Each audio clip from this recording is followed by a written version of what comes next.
we had the first step, Father Joffrey. He talks about the repentance and faith.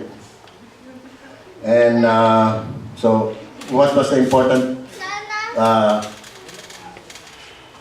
the word from the talk? Metanoia. But he didn't mention metanoia, but change, no? A change. 180 turn down. Mali yata yung 180 turn dahil pag 180 degrees, you will, yan, babalik ka dun sa dati. So, kailangan, at 360, dapat 180 lang. No? Kasi pag 360, balik ka dun sa dati. So, total change with humility. Second talk was love of God, or loving God. So, important thing to remember is love God with all your heart, with all your mind, with all your soul, and with all your strength. With all your strength, doon pumapasok yung ating resources. Then the last talk for the day, last talk na, is regarding loving your neighbor. This is loving your neighbor. This talk, itong mahal na mahal itong talk na to because I met my wife by loving my neighbor. My wife is just my neighbor. Don't, we're too early. So loving your neighbor is our next talk. And our next speaker, we're also lucky to have him because he's from Fresno. Imagine, from Fresno he traveled here just to give the talk. He's from Fresno. But luckily he's staying in Delhi City right now for a job. So he's here. He is actually before our youth coordinator, and he was sent by our community to other parts of the world. Last ano mo yata, Brad, is in Africa. So, galing to ng Africa. Brother Robert Pedregal.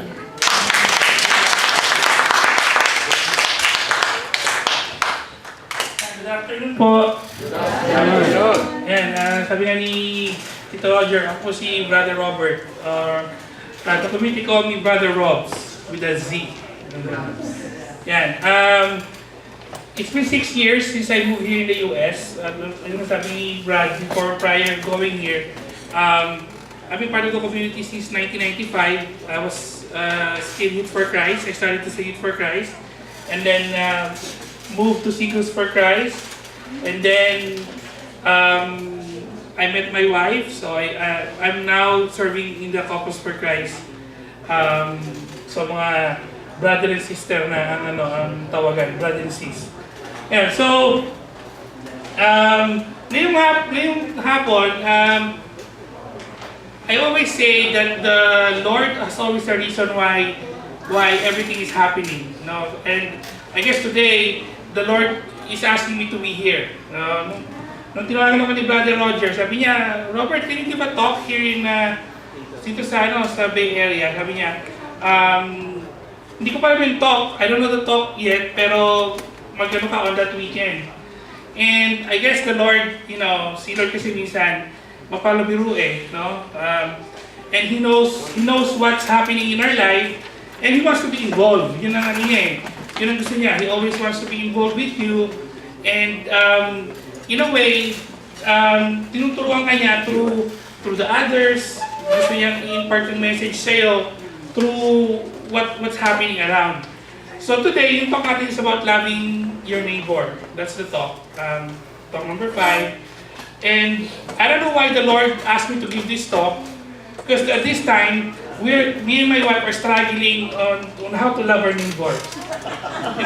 Let's say, Lord, bakit naman ito yung talk? Ang dami naman talk. 9, di ba? 9 yung talk eh. And I don't usually give this talk. And right now, ito yung binigay mo sa akin. So I guess, the Lord, the same, everything with you, I will go with the talk, and sabi nga, the Lord is also teaching me this time. And the Lord is allowing me to understand about, Christian love, about loving our neighbors. So yung talk ni Father, ano yung talk ni Father? Yung first talk yung today? Your turn. Repentance and faith. Okay, so ano na tayo? Piniliwanag ni Father that in order to be with Him, we have to empty our hearts, right? We have to be clean. We have to be, we have to give everything to Him so that He can come inside us. You know, He could be with us, or we can be one with Him. So tanggalin natin yung mga sin, tanggalin natin yung lahat ng pain and hatred in our hearts. Now, talk ni Brother Dennis, what's the topic? Loving God. So this is the counter, or not the counter, but the side-by-side commandment by the Lord. First, love God, and then second, love your neighbor. So this is what we call the greatest commandment of God. So today, I will explain to you the meaning of Christian love, and then at the same time, express the conviction. I would encourage you to apply this Christian love to the people around you, and including me. Okay. So, as I said, today we look at the second part of the Mark 12, chapter 12, verse 20-31, which is, sabi ko nga, love your God and then love your neighbor. So we were talking about loving others. So loving neighbors, together with loving God, form the core of a Christian life. So Jesus summed up the whole law in these two greatest commandments. Now, the two go together. Sabi nga nila, you cannot love God, you cannot say that, oh, I love God. But I don't love, yung kapitbahay ko. Or I don't love yung kusino. It says here that on 1 John chapter 4, verse 20-21, it's what we call the obedience of faith. It is clear that no love for others, no Christianity. Kasi sabi nga, if you say that you love God and hate your brother, you're a liar. Kasi sabi, he who loves Him must love his brother also. The word used was must. No? Kailangan gawin natin. Hindi pwede na, sabi ni Lord, pwede bang gawin nyo? Mahalin nyo ako, tapos pwede bang gawin yung mahalin nyo yung kapitbahay nyo? Hindi yan sinabi niya. Sabi niya, mahalin nyo ako, mahalin nyo si God, saka mahalin nyo yung kapitbahay nyo. Okay? So that's the commandment. And when we say commandment, it's a direct order from God. So let's talk about what is Christian love. What is not first. So, ngayon, pag-usapan din is about Christian love. Now, love is not only having positive feelings. So, pag masaya ka, oh, I love kita. No? Masaya ko today. I feel like loving, okay? So, it's not based on your feelings. Kasi sabi lang nila, feelings, nawawala yan, nauubos, or it changes. Base sa mood mo. So, we cannot always equate yung love with feelings. Lalo na if it talks about, sexual attraction or personal affection of warmth. Sabi nga, feelings follow through love. But love is not equals to feeling. It's not equal to feelings. Pangalawa, love is not always saying yes. So, sabi mo, oy, I love my neighbor. So, kung anong kailangan nila, gagawin mo. Kasi, sabi ni Lord, love your neighbor daw no? Sabi ni Lord. So, lahat ng kailangan nila, gagawin mo. Lahat ng request nila, gagawin mo. Which is,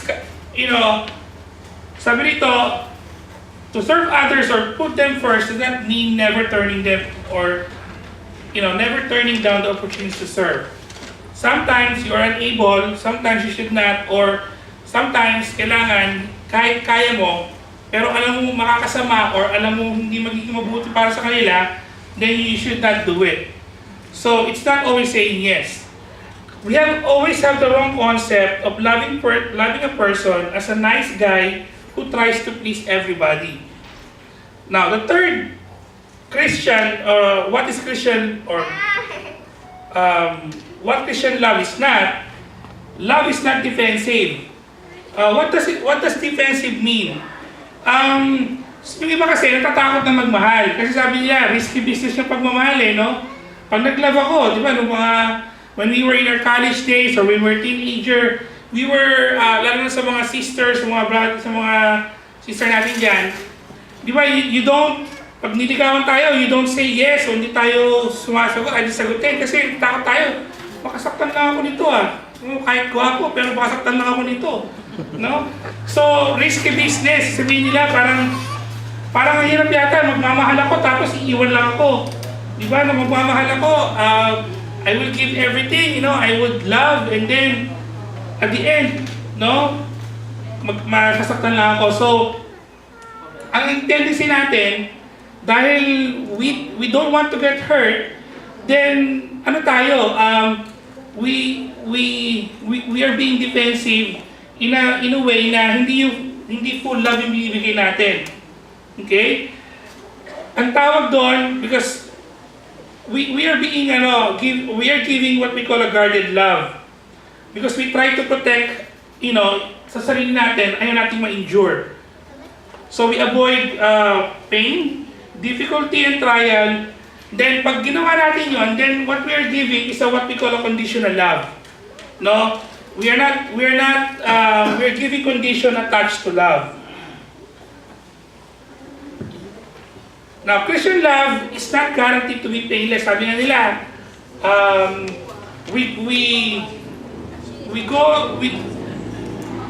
nararanasan natin to everyday, everyday. Kahit hindi mo kakilala, kung sakay ka sa bus, madanggil ka na, parang, ano to? Or, minakita ka na kasibangot, parang sinamangutan ka, or kahit hindi mo kakilala, you get hurt. So, sabi nga, hindi guaranteed na pag nagmahal ka, it will be painless. But, rest assured that when you love, the pain that we feel out of this love, nai-endure siya through commitment to others. Kahit na awayin ka na awayin, kahit na hindi ka minamahal pabalik, then, dahil committed ka to that person, dahil sinasabi mo yung ginagawa mo yung sinabi ni God na love your neighbor, then, through commitment, the injury we sustain, is always being healed through forgiveness. Saka yung forbearance natin kasi we always forgive. Now, love is not self-seeking. We should, the focus in loving is not ourselves but others. So when we talk about love, hindi rin maganda naman yung sarili natin nilalove natin. No? When we talk about love, we always have to talk about how we love others. How do we share that love and impact to others, no? And it says here, by nature, Christian love is what we call ready for self-denial. So, pag minamahal mo yung sarili mo or you're not doing self-denial, then that's not Christian love. Parang ginagawa mo, binibigay mo lang sa iba, yung tira-tirahan ng mga pagmamahal na ibigay mo sa sarili mo. No? But hindi siya kumbaga sa hindi first class ang love na binibigay mo kung hindi ko lang yung natira sa pagmamahal na binigay mo sa sarili mo. Okay? And we recognize that putting others first can be bothersome or inconvenient, lalo na pag nangailangan si kapitbahay. Ano ba? Istorbo ka eh. Wala na nga oras namin sa kakatrabaho. No? Wala na nga oras namin, hindi na ako mapanood ng teleserye eh. Nagpapasama ko pa sa no? So, something like that. So, sabi nila, pag daw we think that others are bothersome or inconvenient, then we are not truly giving a Christian love. Now, the last one is, they said, love is not manipulative. So, it means na when you say you're being manipulative, it means that you're giving love and then you give love as a reward. Okay, gawin mo to, then I'll give you this. Sabi rito, pag hindi mo naman ginawa to, you withdraw your love. So nagiging condition siya para mahalin mo yung tao. So nagiging manipulative ka ngayon. Your decision to love is based on their action. Kung mabait sila, di mabait ka din. Kung hindi sila mabait, di ka rin mabait sa kanila. Okay, so nangyayari, the love that you're giving sometimes can be a punishment for them. Kasi, hindi ko nagawa yung hindi ko na-meet yung criteria ni sis. So, tuloy, naparusahan tayo, hindi tayo, or something. So, we put a standard on how we should be loved or how we should always receive love from others. And then in return, doon natin nile-level. Kung binigay mo 1, 0 bibigay ko. Kung binigay niya 10, okay, di 10 din bibigay ko. So, that's not Christian love. So, if Christian love is not manipulative, it's not self-seeking, then what is Christian love? What does God mean? What does God mean by love? Now, the answer is in John 15. Jesus spoke of the love that is connected with keeping God's commandment in John 15:9 to 12, or chapter 15, verse 9 to 10. Sabi dito, there is no Christian love apart from righteousness. Kasi sabi ni God, dun sa verse na yon, dun sa chapter na yon, sabi niya na, God loved me, let's see, para hindi ma-misquote. Ano ba yung verse? Bible ngayon. Let's see, saan siya? Yeah.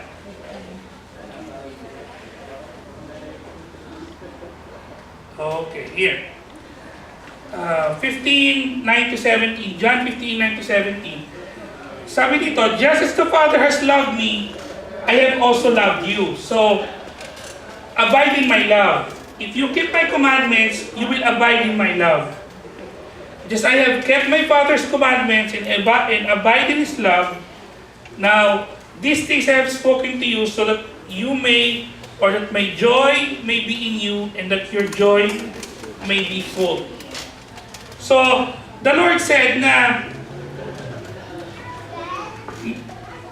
si Jesus Christ, minahal tayo kasi talaga namang planado na ni God at the beginning of everything planado na niya kung ano yung mangyayari.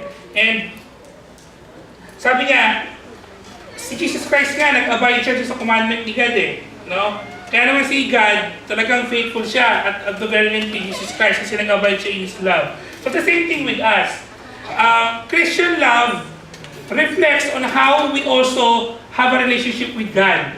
So, we have to always build that relationship. And sabi nga, we have to always strive for righteousness. If you're always righteous, if you're always striving to be good, hindi magiging mahirap sa atin na magbigay ng Christian love.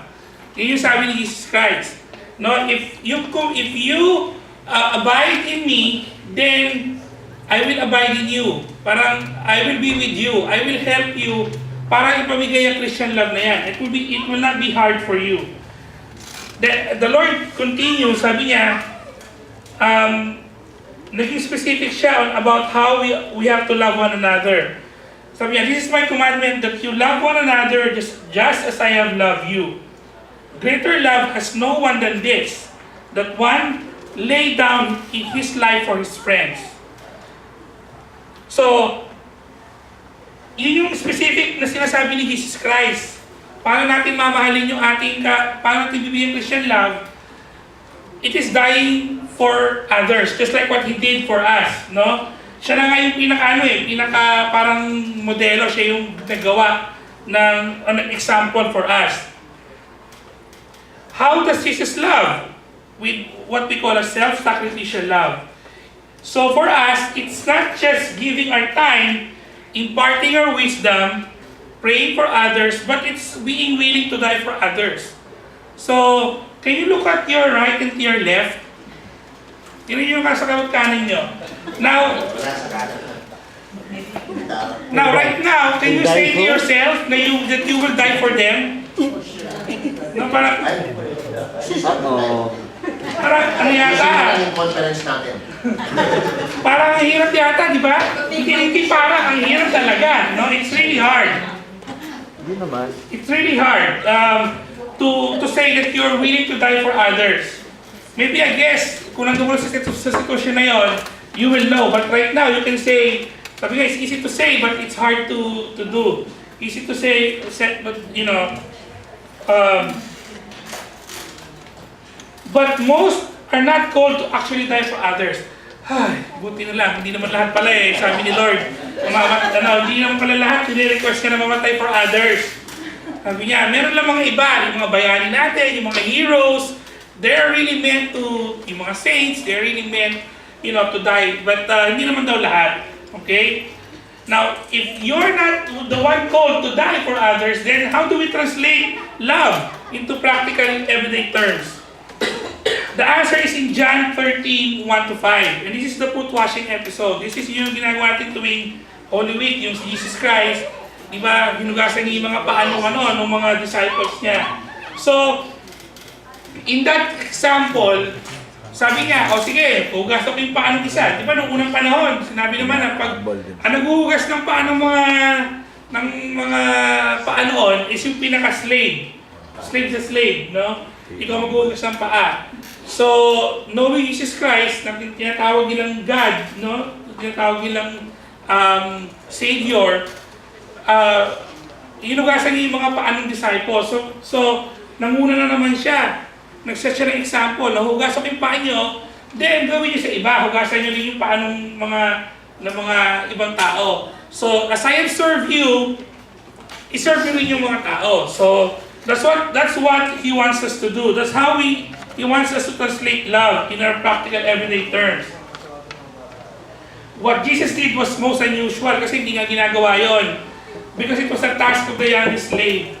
Kaya nga si Peter daw, ayaw mo pahugas ng paa noon eh. Pero sabi ni Jesus Christ, sige, hugas ako yung paa mo. Okay? Sabi nga, thus dying on the cross was not the only example Jesus gave. He demonstrated Christian love as service love. So, una, yung tinatawag sacrificial love. No, it is dying for others. So,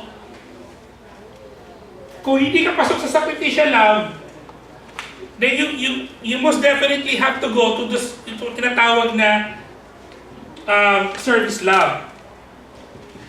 When Jesus finished, He told the disciples to do likewise. Sabi niya, love one another as I have loved you. Yun ang sabi ni Jesus Christ.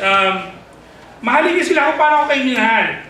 And isipin niyo, sa sarili niyo ngayon, paano ba ako minahal ni God? Okay, the Lord, made our life comfortable. For me, ako sa tanong ko, paano ba ako minahal ni God? The Lord really blessed me. Sa katawan ko pa lang naman. Hindi na masasabi, pinabayaan naman ni Lord, no? I would be lying, di ba? Pag sinabi kong pinabayaan naman ni Lord, sabi mo, ang taba-taba mo, pinabayaan pa yung lagay na yan, ha?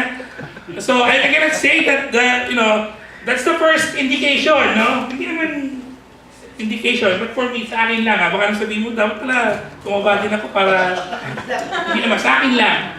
It only applies to me. And then, I never, well, all of us here have our own story of paano nakating sa US, how we managed to strive here, and I have my own stories also. And I believe, sabi nga, na the Lord, has a reason why you're here, why they position you in that area. And sometimes lalo na si Risa, yung wife ko kasi si Risa trabaho sa Diocese sa Fresno. So, accountant siya doon. Natawa ako kasi, yung pagkakakuha niya ng trabaho doon, naghanap siya kasi galing siya ng New York So I asked her to move in Fresno. Sabi ko, sige, if you love me, go to Fresno. Yeah, kasi it's cold there So, sabi niya, sige, nag-resign siya. Nag-resign niya sa trabaho niya, lumipat sa Fresno. Tapos, 1 month na, parang napupusit siya, wala akong magkontrabaho Then, one morning, nagbabasa ako ng dyaryo. Nakita ko yung announcement ng diocese sa dyaryo. Ginawa ko, ako yung email ng resume niya dun sa diocese, sinabit yung resume niya. Kasi that time, wala pang internet dun sa house na titira namin. So, kung sa work ko, ako nag-internet ako. Hindi, finax ko pala. Ako nag-fax ng application niya. Sabi ko lang sa kanya, I submitted your application sa diocese. And then, madaling salita, natanggap siya. Tuwa sa kanya yung accountant head na parang hindi na siya interview na second. Paglabas, pinatagalan ng mga 50 weeks, sinabi na, tanggap ka na. So, she's working there. And, yung pagkakatrabaho niya doon, open, a lot of opportunities for us. Not only for me, but for the community. Kasi, naging kasikuhan namin si Bishop, No, yung mga pare, no, so Open doors. nag-open siya ng opportunity for the community in Fresno and in any other part kasi so may reason kaya siya nandun. Ngayon, gusto niya lumipat, gusto niya magtrabaho sa iba, hindi siya matanggap. Hindi siya matanggap sa trabaho dahil I guess the Lord still wants her to be there. No, may reason pa rin. So yun na yung inaano namin na kaya hindi ka matanggap kasi gusto pa ni Lord dyan eh. Diyan ka pa. So, pero hindi naman ka pinabayaan ni Lord, no? Ang daming struggle, ang daming dumaan ako sa heart surgery, dumaan ako sa car accident, buhay pa rin ako hanggang ngayon, no? And the Lord, the Lord really loved me. So, ganun ako minahal ni Lord, no? Iyakap niya ako ng gusto din. Bakit hindi ko bakit ko pipigilan yung sarili kong imahal din, no? Yung ibigay yung love sa iba. So, yun yung sinasabi ni Lord sa akin today, no? Na bakit ba hindi mo bigay yung love mo ng fully? Bakit nag-head back ka pa, no? So, sa inyo rin, ganun din, no? This time, try to just, maybe in the reflection later, isipin nyo, paano ba ako minahal ni Lord? Kasi ang sabi niya, as I have loved you, love others as I have loved you. Then kung nakita niyo sa sarili nyo na, Lord, kulang naman yung pagmamahal mo sa akin, kaya hindi ko ibigay, kulang no? Pero pag sinabi niyo sa sarili nyo na, hindi, Lord, mahal na mahal mo talaga ako, then, that's the first step. Mahal na mahal mo ako, dapat mahalin ko rin yung mga nakapaligid sa akin. Dapat, kahit mahirap, mahalin ko pa rin sila kasi ako hindi naman ako madaling mahalin di ba? Pero minahal mo rin ako. So that's how we should reflect later. Sipin natin, hindi ka naman lovable. Di ba? Sometimes, husband and wife. Lovable ba sila? Lagi? Lovable ba? Lagi? Di ba? May time na hindi, di ba? Pero we still love. Minahal mo pa rin, di ba? So, ganun din. Ganun din yung description on how we should love others. First, we recognize na minahal tayo. We were loved first. Hindi naman tayo hiningan ng pagmamahal na hindi tayo binibigyan muna no? So, ang sabi lang niya, love others or love others as I have loved you. So, kung feeling nyo, nag-shortcome si Jesus Christ sa inyo na hindi kayo binigyan ng fully, then, pero I don't think anybody here would say na hindi naman kayo na fully blessed ni God. Kasi I believe, the mere fact na you're still here, the mere fact na tinawag kayo ni Lord, lalo yung mga participant ng CLS, pinagawin ni Lord dito, ibig sabihin, yan ang indication na mahal kayo ni Lord kasi ayaw niya kayong mawala. Gusto niya na nag-serve kayo, kaya nga hindi kayo hinayaan na magstay lang sa bahay in this Saturday afternoon. Kasi ganyan tayo kamahal ni Lord. No? He always wants us to be in His fold. Yung gusto niya, nakikita niya tayo, gusto niya lagi nakikita kung ginagawa natin. Okay? So, that is how Jesus Christ wants us to love. Love others as I have loved you. Okay, so it says here, Christian love is therefore a committed service. It's a commitment. Kaya nga sabi ni Lord Jesus Christ, love your neighbor as you love yourself. So, yun na yung pinaka kumbaga nung una, love,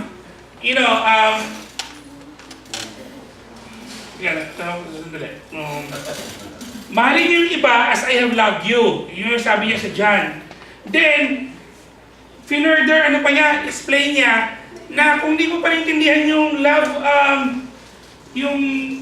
them as I have loved you, hindi ka pa rin pasok doon, sinigundahan pa niya. At kung ayaw maniwala na mahalin mo siya dahil sa pagmamahal ko, di mahalin mo na lang sila kung paano mahalin sarili mo. Okay? Yun yung sinabi niya. Kung hindi mo kayang mahalin sila kung paano ko sila, kung ikaw ay na-fully blessed ko, okay? Pero hindi mo kayang ibigay sa kanila yung fully kasi nga, hindi mo pa rin kaya. Ano mo na lang. Simulan mo muna, paano mo mahalin ang sarili mo, ganun mo din sila mahalin. Okay? So, sinabi sa inyo yun. Kumbaga kay Pacquiao, hook, and then, hook, knockdown. Okay? Alright. Now, ang tanong, sige, okay, naintindihan ko na. Kailangan ko palang mahalin kung paano ko minahal. Sino naman yung mga mamahalin ko? That's the next question. Who is my neighbor? When we say loving your neighbor, who is my neighbor? Tingin ulit sa kanan. Tingin sa kaliwa. Kailangan mo ba?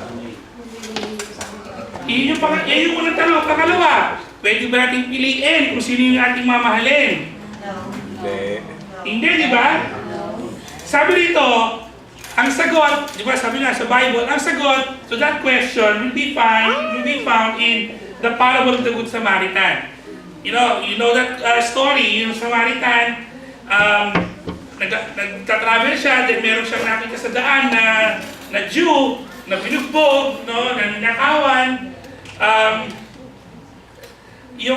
Kasi noong unang panahon yata, yung mga Samaritan galit sa Jews, no? So hindi sila in good terms.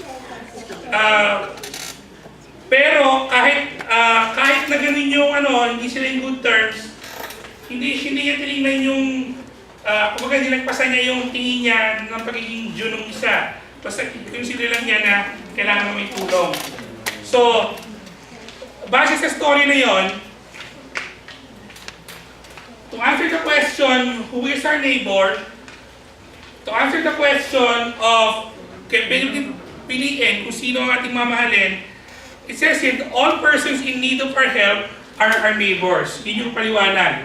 Lahat ng tao na may nangangailangan, yun yung ating neighbors, no? Yun ang ating kapitbahay. So, lahat, sino ba nangangailangan? So, dapat, we are always there to give love to them. Now, okay, so alam mo na kung paano mahalin. Alam na natin kung paano sinong mamahalin. Alam na rin natin kung makakapili ba o hindi. Now, the next question is, how do we love in everyday life? So, let us be more specific. Paano tayo magmamahal into the everyday life? Then we talk about the characteristics of a Christian love. When we talk about characteristics, ito yung dito mo madidistinguish kung ang binibigay mo bang love is Christian love. Kasi characters ito ng Christian love eh. So, it will be found in 1 Corinthians chapter 13, verse 4 to 7. And I know every one of you knows this already. I'll read it to you first. Okay. 1 Corinthians chapter 13, verse 4 to 7. Love is patient. Love is kind. And is not jealous. Love does not brag and is not arrogant. Does not act unbecomingly. It does not seek its own. Is not provoked.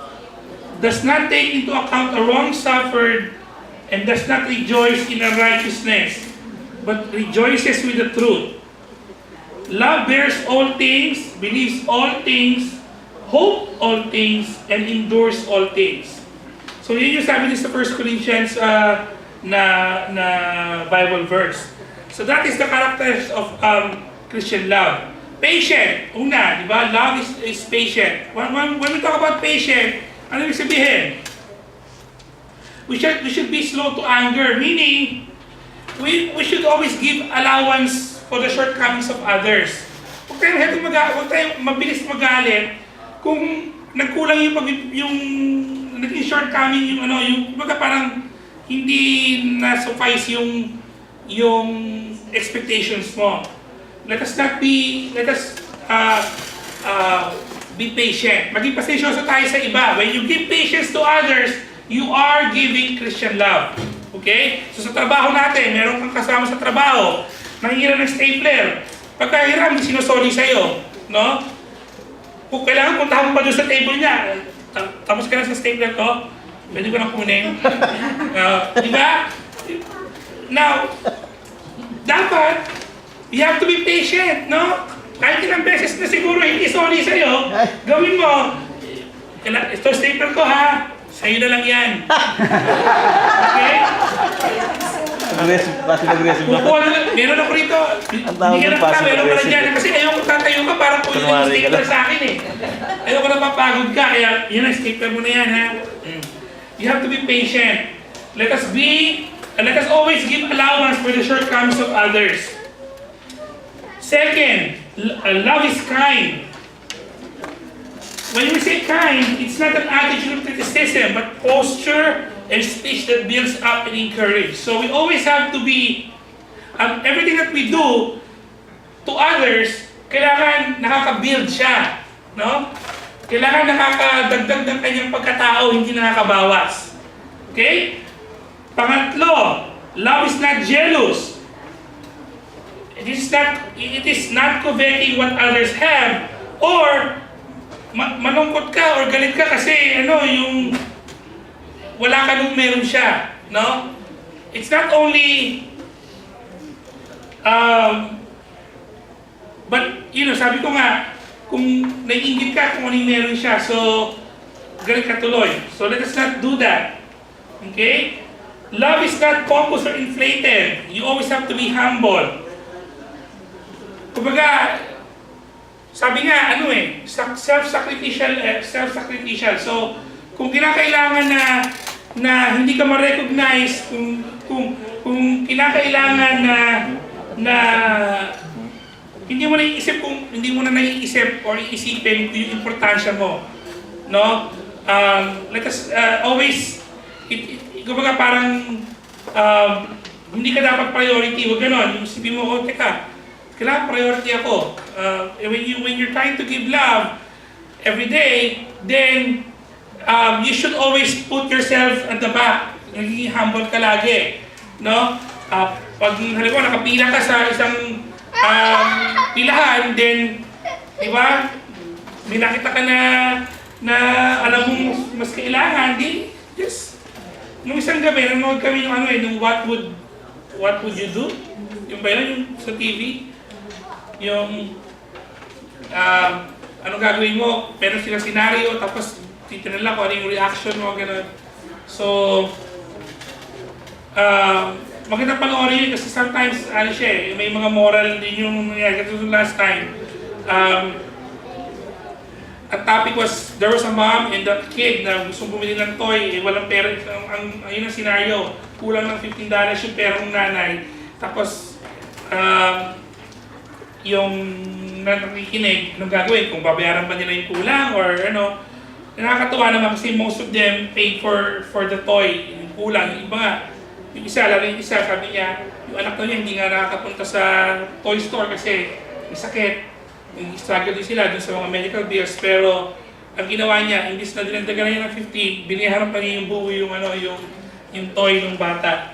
So, yun nga, let us always be humble. Not rude. Love is not rude. So we always have to honor and respect and give respect to one another. Okay? Love is not self-seeking. It's not focused on having your rights met, but more on your duties. Christian love also should not be quick-tempered.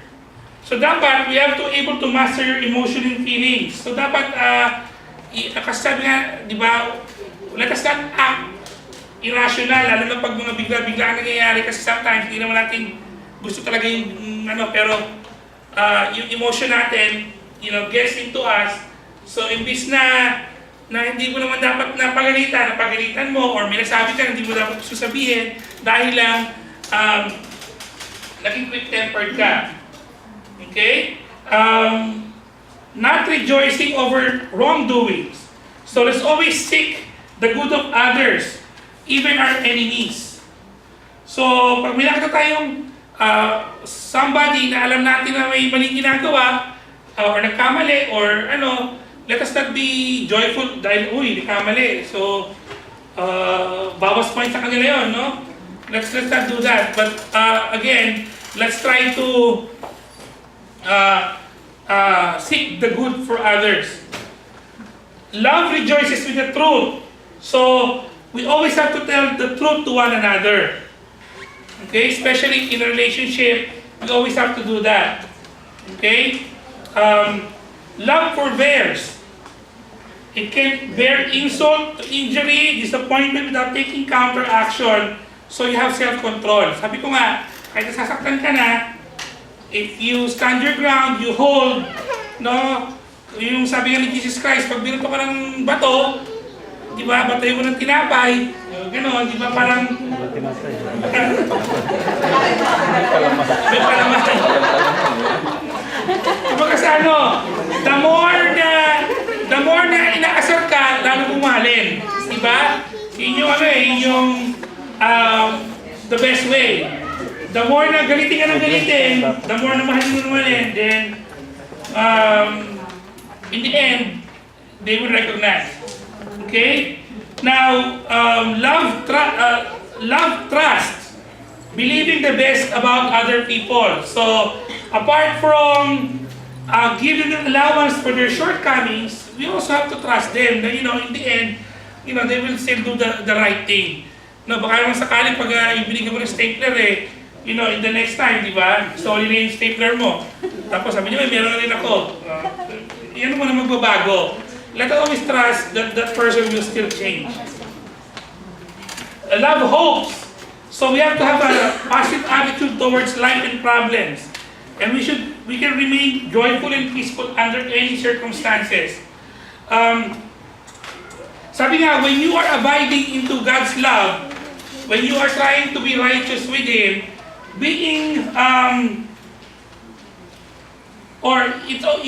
sa sarili mo, you always hope, you have a lot of hope. Kahit na hindi maganda nangyayari sa paligid mo, pero na kay Lord ka, you are with Him, then everything is always bright. No? That's how we look at things. The more you get closer to Him, the more na nagliliwanag yung paligid nyo. No? And then the last one, love endures. It can bear things, not with passive resignation, but with triumphant fortitude. So, those are the characteristics of a Christian love. So tonight, siguro assignment lang, no? Assignment, one teacher, no? Tapos sabihin ko kay Brad Roger. Hindi, basahin nyo lang yung passage ng yung binigay kong passage, yung 1 Corinthians 13, verse 4 to 17. Basahin nyo muna siya, basahin. Then after reading that, basahin nyo ulit. Pero lahat nung salitang love dun sa verse, palitan nyo ng I. Okay, kung hindi I, yung pangalan mo, no? Like, Robert is patient. Diba? Robert is kind. Okay, no? So, i-reflect nyo. Then, from there, you would know na ito pala yung dapat yung ginagawa everyday sa ibang tao. So, brothers and sisters, as I've said, Christian love is a command. Okay? It's not an option. It's not a suggestion. No? It's a command. Binigay siya sa atin ni Jesus Christ for us to follow. Okay? At sabi nga, when you do Christian love, it is essential to Christianity. Magiging maganda kang, magiging mas magaling kang Kristiyano or magiging kang mabuting Kristiyano if not only you're loving God, pati minamahal mo rin yung iba. Okay? So, today we talk about ano ba yung Christian love, ano ba yung Christian love, and also we talk about the characteristics of love.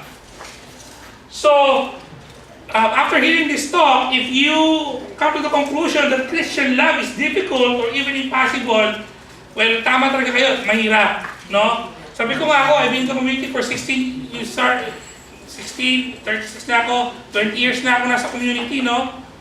Pero sa akin, nahihirapan pa rin ako magmahal. Kahit yung 20 years na yon, napaligiran na ako ng community, ha? I would understand siguro yung iba dahil minsan bago lang, pero ako, parang 16 years. Binigyan ni Lord. Binigyan ako yung mga tao na nakapaligid sa akin. Those are the people that allowed me to be better, allowed me to be good, allowed me to feel loved. But yet, andito pa rin kami, ako, nahihirap pa rin kami magmahal. Kasi mahirap talaga. It's really hard.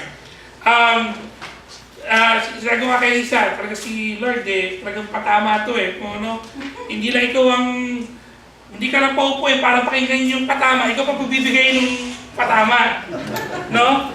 So, as I've said, we are going through in this, kami ni Lisa, we're going through this problem right now on how we would really fully, express love and give Christian love. So I would also ask for your prayers to pray for me and pray for Riza that we fully, we fully let go and give that love. Kasi minsan pag saktan ka nga, sometimes it's hard to give. So just pray for a healing, pray for us to be healed para maging madali sa amin maging mas madali pagbigay ng love. Given the nature of love and also our human limitation, kasi tao lang naman tayo, no? We are mere human and our efforts will always fail. That's why it is impossible without God's help. Pero sabi ko nga, since Jesus commanded this love, sinabi niya gawin niyo to, kinumand niya, diba wala namang general na nagpadala ng kanyang mga sundalo sa laban na walang dalang barel, walang dalang bala, no? Bago niya padala yung pinag-usapan mo nila sa tasyan, ito yung strategy, yung gagawin. Bago nila kayo padala sa gera, meron silang dapat gawin para manalo. So the same with Jesus Christ. No, when He said, that go out and love one another.